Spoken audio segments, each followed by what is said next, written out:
Muy buen día, nosotros somos estudiantes de la Universidad Central del Este y en esta mañana le estaremos presentando un tema muy importante, el cual es enfermedades de las glándulas suprarrenales.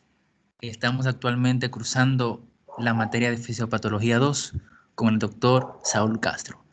Los representantes de este grupo son Nelson Paulino, Ronald Jiménez, Soliris Natera y su servidor Escriel Lorenzo.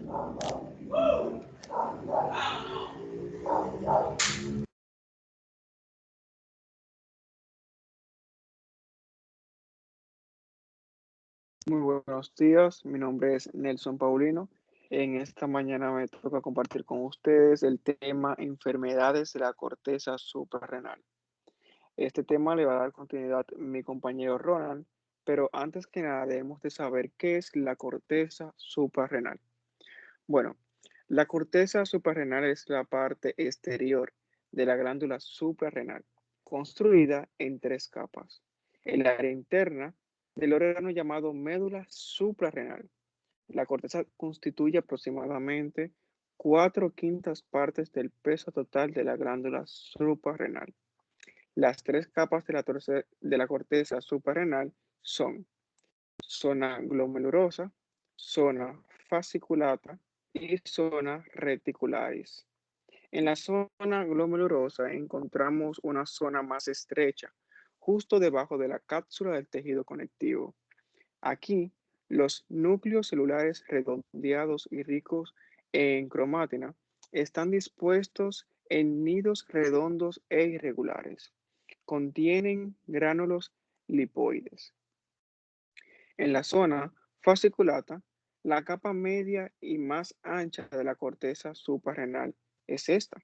Aquí, las células están dispuestas en hebras paralelas que corren perpendiculares a la superficie de la corteza.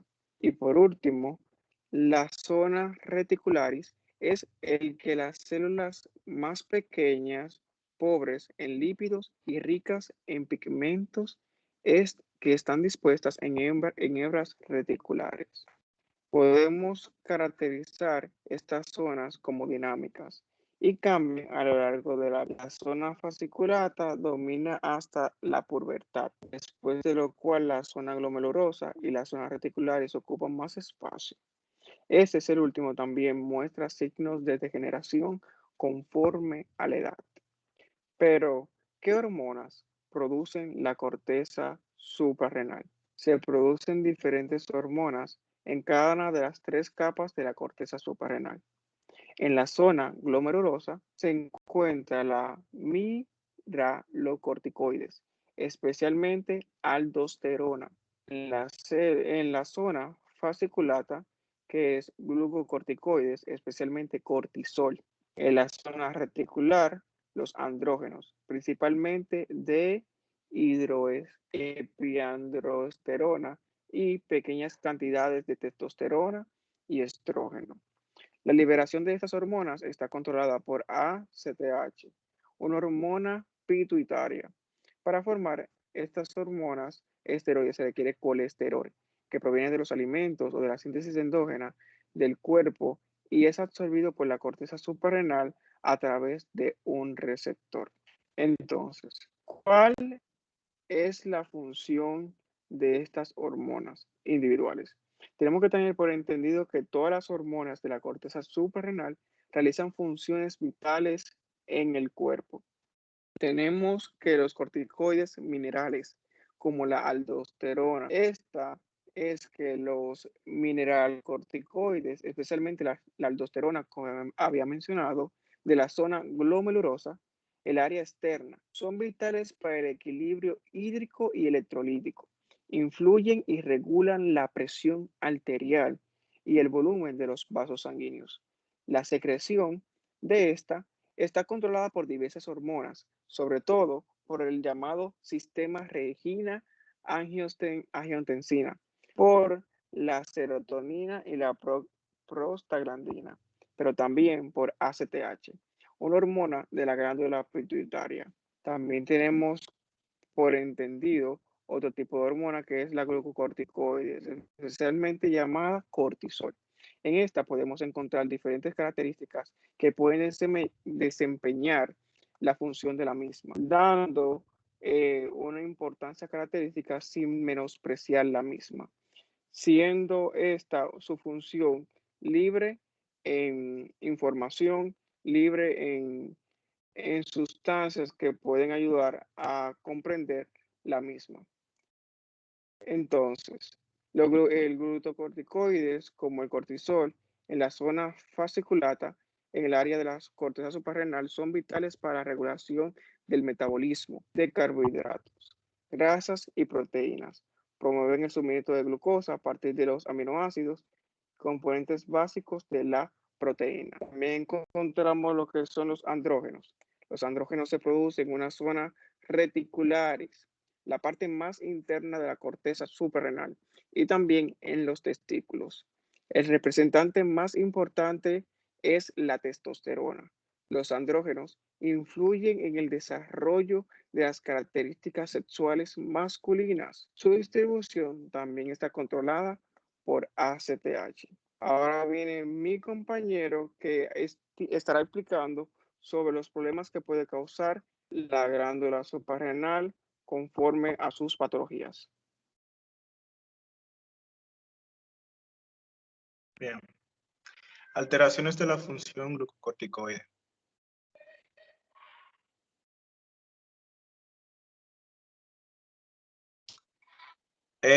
Aquí podemos ver una de estas, que es la insuficiencia suprarrenal crónica primaria, que pertenece al grupo de la hipofunción glucocorticoide. Y vemos que es un trastorno crónico que afecta a la corteza suprarrenal y que resulta en una producción insuficiente de glucocorticoides o mineralocorticoides. Y esta enfermedad es típica de aparecimiento a los 40 años, aunque no tiene una edad en sí, pero se ha visto unos picos mayores en estos años. Se presenta de forma insidiosa con síntomas no específicos, por lo que se puede confundir con cualquier otra enfermedad, pero las manifestaciones más comunes o una de las características que tiene esta patología es el oscurecimiento de la piel. Y también vemos aquí la debilidad persistente, síncope, la tolerancia al ejercicio, pérdida de peso, falta de apetito, a veces náuseas, deseo de consumo de sal, heces blandas, mialgias y artralgias, hiperpigmentación cutánea en zonas expuestas al sol.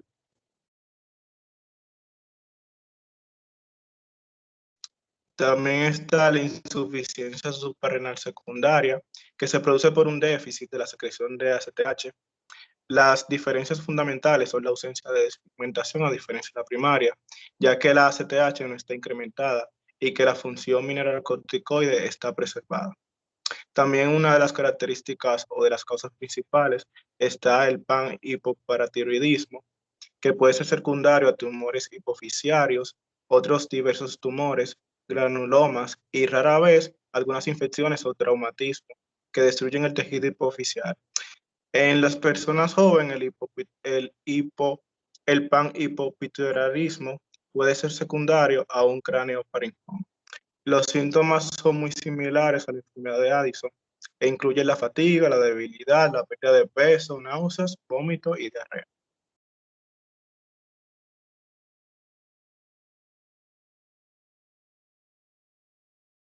La insuficiencia renal aguda.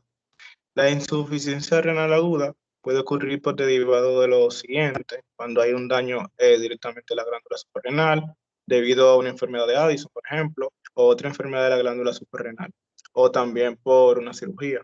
Esta también es la causa de la hipófisis que esté dañada o que no puede secretar bien el ACTH, conocido como el hipotiroidismo. También está la insuficiencia suprarrenal, no se trata adecuadamente, se trata. También si usted está tomando medicamentos corticoides por mucho tiempo y de repente deja de hacerlo, los suspende de manera súbita. Si usted está muy deshidratado o una infección o incluso por estrés.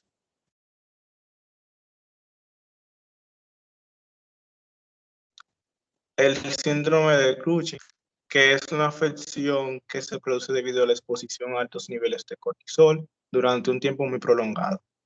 Los afectados presentan síntomas típicos como la obesidad en el tronco, una barriga muy prominente, la cara de luna llena, debilidad muscular e hipertensión arterial. Las opciones de tratamiento incluye reducir el consumo de esteroides, que es una de las principales causas de este síndrome, y usar la cirugía para reducir toda la piel en exceso y quitar las varices, la radioterapia y medicamentos.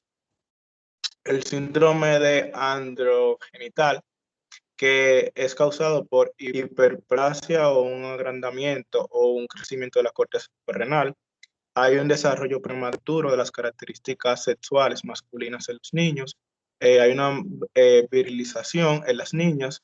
Las causas de este síndrome es un defecto enzimático que causa la corteza suprarrenal, que produce muy poca aldosterona y cortisol y demasiado andrógeno.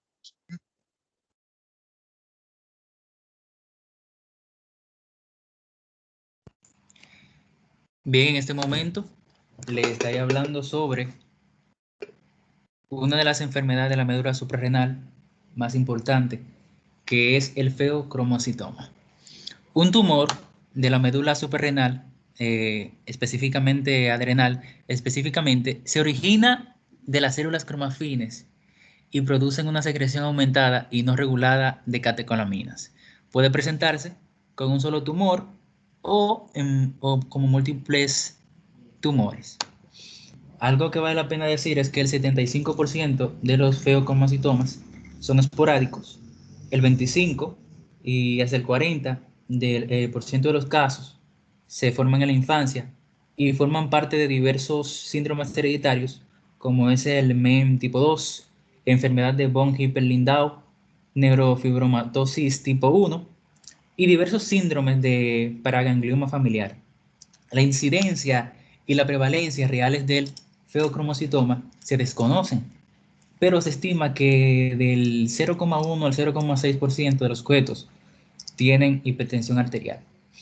Los feocromocitomas generalmente se desarrollan en las pequeñas glándulas ubicadas sobre los riñones, o sea, en las glándulas suprarrenales, y generalmente afectan a personas de entre 20 y 50 años, aunque pueden aparecer casos a cualquier edad. Bien, ahora vamos a hablar sobre la patogenia de esta enfermedad, que como ya sabemos, en la médula suprarrenal se produce adrenalina, noradrenalina y dopamina, que de forma continua se van transformando en sus metabolitos o metilados, que son metanefrina, normetanefrina y metocitiramina, que en las terminaciones simpáticas se liberan noradrenalina y dopamina en cantidades muy variables. La secreción de noradrenalina es la que determina el desarrollo de la hipertensión arterial. Y el patrón de secreción, o sea, los espacios o los episodios de la liberación brusca y de secreción continua, se relaciona con el desarrollo de hipertensión arterial paroxística. Si bien la producción de catecolaminas puede ser episódica, estas se metabolizan de forma continua, por lo que la medición de los metabolitos es una herramienta diagnóstica importante para el diagnóstico de esta enfermedad. Además de catecolaminas, algunos feocromocitomas producen diversos péptidos vasoactivos, como son la gastrina, somatostatina, calcitonina, serotonina, histamina, entre otros, que pueden contrarrestar, potenciar o modular el efecto de las catecolaminas y determinar algunas de las manifestaciones clínicas que esta produce. Algunos investigadores desconocen la causa exacta de un feocromocitoma, pero lo que ya sabemos es que esta se desarrolla en las células especializadas llamadas cromafines. Y algo que tiene que ver directamente con lo que es esta enfermedad y los síntomas es la adrenalina y la noradrenalina, que son hormonas que se producen aquí y que hacen que la presión arterial aumente y que el corazón lata más rápido. Ven, ahora vamos a hablar sobre la anatomía patológica del feocromocitoma. Los feocromocitomas son tumores total o parcialmente encapsulados y muy vascularizados, y generalmente mayores de 3 centímetros de diámetro. Aunque en los últimos años ha aumentado la detección de pequeñas lesiones como resultado del cribado sistemático en portadores de mutaciones que tienen síndromes familiares. El contenido de catecolaminas y otros péptidos se demuestran mediante inmunohistoquímica y microscopía electrónica que permite identificar los gránulos de secreción. Aquí los casos pueden ser unilaterales, pero los hereditarios se ha estudiado que frecuentemente afectan ambas médulas suprarrenales y bien se asocian a paragangliomas. Los que son malignos, que usualmente son el 10% de los casos diagnosticados en la edad adulta, suelen tener mayor tamaño, aunque no existen criterios histológicos confiables de que estos tengan alguna malignidad, y la invasión que ésta representa en esta área no es muy concluyente en el caso. Entre la morfología del mismo, esto varía de lesiones pequeñas que son muy bien delimitadas a la glándula suprarrenal. También contienen algunas masas hemorrágicas. Cuando se les realiza un corte, podemos ver que los feocromocitomas son pequeños y esas lesiones son muy definidas y se pueden encontrar en un color amarillo que comprimen el tejido suprarrenal adyacente. Bien, ahora vamos a hablar sobre el cuadro clínico específico que este presenta. Bien, miren, la manifestación clínica dominante del feocromocitoma es la hipertensión, como ya hemos dicho. Típicamente se describe como una elevación brusca y precipitada de la presión arterial asociada a taquicardia, palpitaciones, cefalea, sudoración, temblor y sensación de aprensión. Estos episodios también pueden cursar con dolor abdominal o torácico, náuseas y vómitos. Como ya dije, el feocromocitoma puede presentarse en cualquier edad, pero es más frecuente entre los 30 y 50 años. Y, según investigaciones, tiene un ligero predominio en el sexo femenino. La clínica es muy variada, o sea, tampoco no es muy concluyente, que digamos, pero la hipertensión arterial está presente en alrededor del 80% de los casos y por lo general paroxística. La hipotensión ortostática también es presente aquí y usualmente se puede combinar con la hipertensión arterial. Esta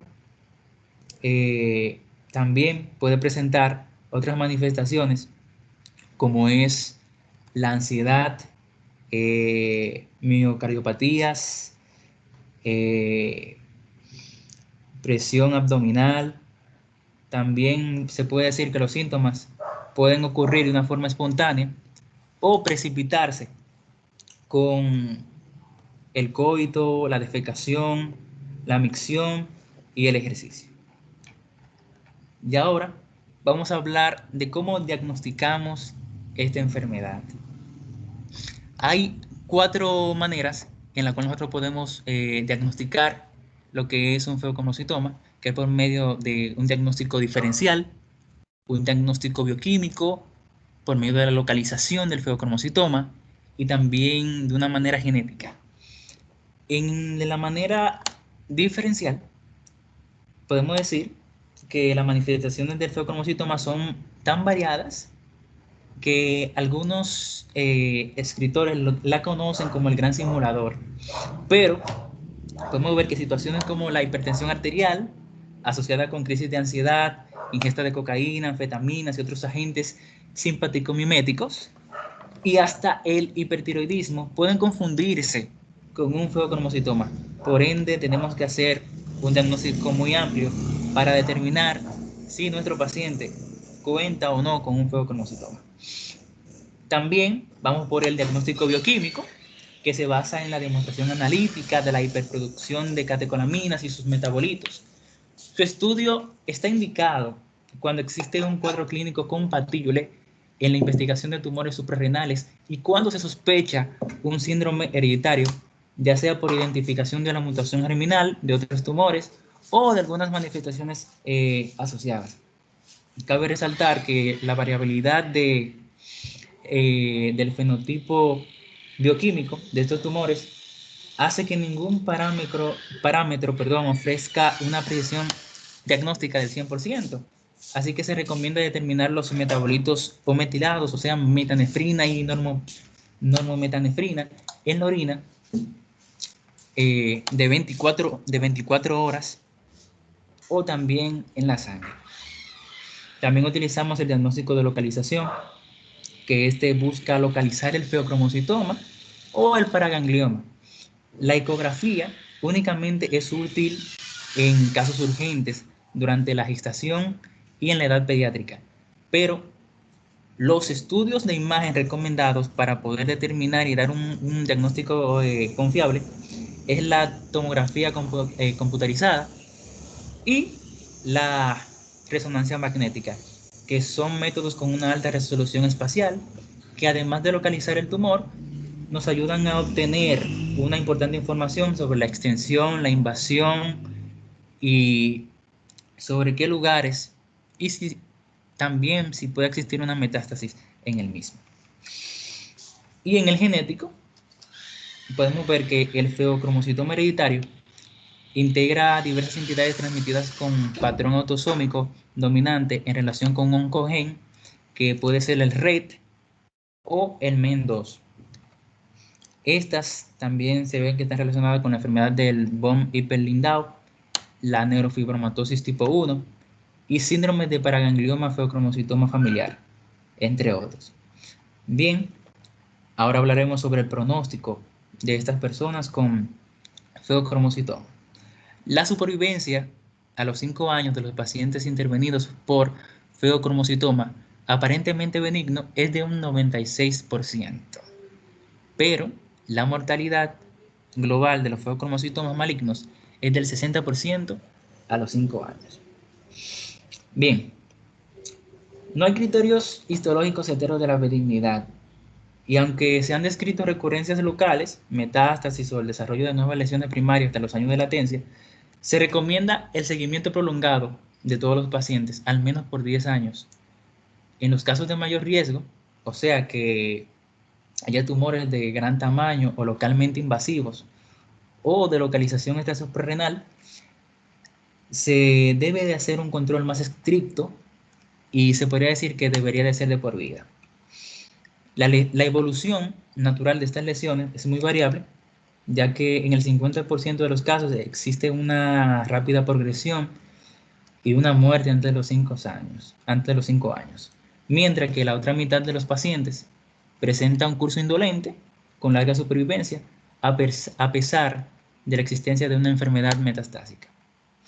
Ya por último, podemos hablar del tratamiento, que tras el diagnóstico bioquímico y la localización del feocromocitoma, que estos son los análisis más importantes y más concluyentes, se debe proceder a su exéresis quirúrgica después de una preparación adecuada para prevenir las crisis hipertensivas asociadas a la liberación de catecolaminas durante la inducción anestésica o la manipulación del tumor durante su resección. Los medicamentos o los fármacos que utilizamos son alfa bloqueadores, beta bloqueadores y por último el tratamiento oncológico, que es de suma importancia. Es de mucha importancia que tomes estos medicamentos durante de 7 a 10 días porque te van a ayudar a reducir la presión arterial antes de la cirugía. Entre los alfa beta bloqueadores, estos nos ayudarán a mantener abiertas y relajadas las arterias y las venas más pequeñas, mejorando así el flujo de sangre y disminuyendo la presión arterial. Los fármacos que utilizaremos serían la fenoxibenzamina, la doxazoxacina y la prostacyclina minipres, que entre los efectos secundarios esto puede incluir latidos irregulares del corazón, mareos, fatiga y problemas de visión. Y los beta bloqueadores, que estos van a hacer que el corazón lata más lentamente y con menos fuerza. Los que utilizaremos aquí será el atenolol, el metoprolol y el propanolol. Ya por último, lo que es el tratamiento oncológico, aquí más es una técnica de elección para ayudar al paciente y así controlar lo que podría ser una posible metástasis. Bueno, hasta aquí ha sido mi parte de la exposición. Ok, buenos días. Mi nombre es Oliris y en esta ocasión les voy a estar exponiendo sobre lo que son los incidentalomas suprarrenales. Primero que nada, tenemos que saber la definición. Queremos saber qué es un incidentaloma suprarrenal. Bueno, se define como incidentaloma suprarrenal al tumor mayor de 1 centímetro de diámetro, hallado de forma insospechosa al realizar una exploración de imagen por motivos no relacionados. Ahora bien, queremos saber su prevalencia. Nos dice que su prevalencia aumenta cuando éste alcanza lo que es el 4% en diversos estudios. ¿Cuáles estudios? Bueno, ya sea un eco, una tomografía axial o una resonancia magnética. Hay que tener en cuenta que esta prevalencia aumenta un 10% en mayores de 70 años. Ahora bien, como médicos queremos saber cuál es el manejo que le queremos dar a esta enfermedad. El primer paso consiste en descartar la neoplasia maligna primaria metastásica. Ahora bien, ¿cómo nosotros hacemos eso? Bueno, hacemos eso mediante estudios de imagen para luego valorar lo que es su funcionalidad. Algunas características que tienen los incidentalomas, como aquí nos dice, podemos ver que la mayoría de estos son tumores benignos, algo muy importante a tener en cuenta. También podemos destacar que generalmente son adenomas clínicamente no funcionantes y en ocasiones demuestra lo que es una secreción autónoma de cortisol, conocida como el síndrome de Cushing, que lo habló mi compañero anteriormente. Ahora bien, pasamos a lo que es el diagnóstico diferencial y exploraciones complementarias.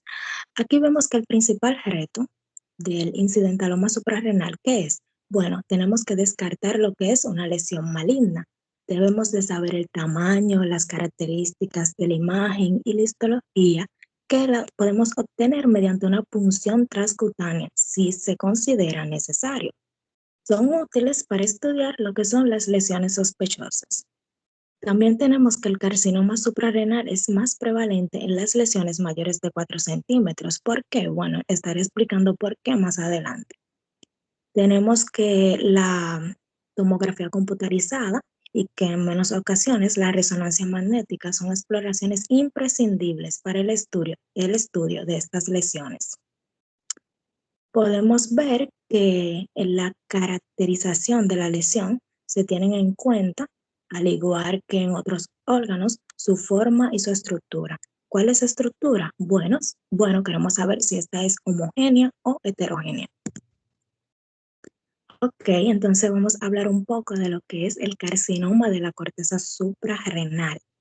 ¿Qué es este carcinoma? Bueno, esta es una enfermedad poco común por la que se forman células malignas, es decir, cancerosas en la capa exterior de la glándula suprarrenal. ¿Cuál es su prevalencia? Bueno, su prevalencia, como podemos ver, oscila entre el 1% y el 4.7%. Se presenta con frecuencia como una lesión grande.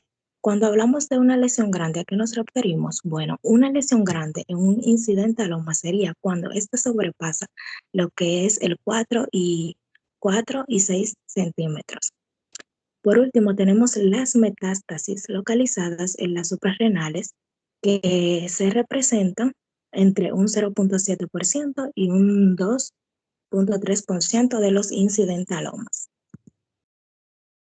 Ahora bien, ya hemos hablado de todos estos carcinomas. Queremos saber dónde nosotros podemos encontrar este tipo de carcinomas, en qué personas podemos encontrar. Bueno, dice que suelen aparecer en el contexto de una enfermedad neoplásica con mayor frecuencia en cuáles. Bueno, en cáncer de pulmón o de mama y en melanomas. Un siguiente tema sería el mielolipoma suprarrenal. ¿Qué es? ¿De qué está compuesto? Bueno, es un tumor benigno compuesto ¿por qué? Por tejido adiposo y mieloide. Puede ser de gran tamaño, es un tumor ecogénico y tiene una densidad en la tomografía computarizada marcadamente baja. nos dice que la imagen clásica más habitual del incidentaloma suprarrenal corresponde al adenoma suprarrenal. Es una lesión pequeña de densidad homogénea, superficie lisa y atenuación baja. Cabe destacar que el 10% y 15% de los pacientes, el incidentaloma es bilateral.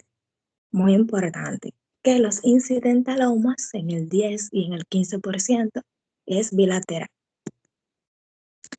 Por último, ya mi compañera habló de este tema, pero es importante mencionar que son útiles en el feocromocitoma, la determinación de metanefrinas, como dijo mi compañero, y catecolaminas en la orina de 24 horas, como la metanefrina en el plasma. La mayor especificidad de las metanefrinas urinarias la hacen quizá preferible en los casos de incidentaloma, en especial cuando la imagen es poco sugestiva de feocromocitoma. Sin embargo, es preferible la determinación de metanefrinas en el plasma cuando la imagen es sospechosa. El tratamiento. ¿Qué tratamiento le podemos dar a estas personas que tienen incidentalomas? Bueno, se debe considerar la extirpación quirúrgica de las lesiones mayores de 4 centímetros. Por eso dije que es importante, porque cuando ya una lesión sobrepasa lo que son los 4 centímetros o los 6 centímetros, inmediatamente debe considerarse lo que es la extirpación quirúrgica. En el hiperaldosteronismo primario, la cirugía es una acción que debe considerarse también. Pero en cuanto al adenoma no funcionante, no se aconseja su resección quirúrgica, excepto, como dije anteriormente, en los de mayor tamaño o que provoquen un síndrome compresivo. Hasta aquí ha llegado nuestra exposición, esperando que pueda ser de provecho, productivo y que podamos emplearlo en nuestra práctica médica. Muchas gracias.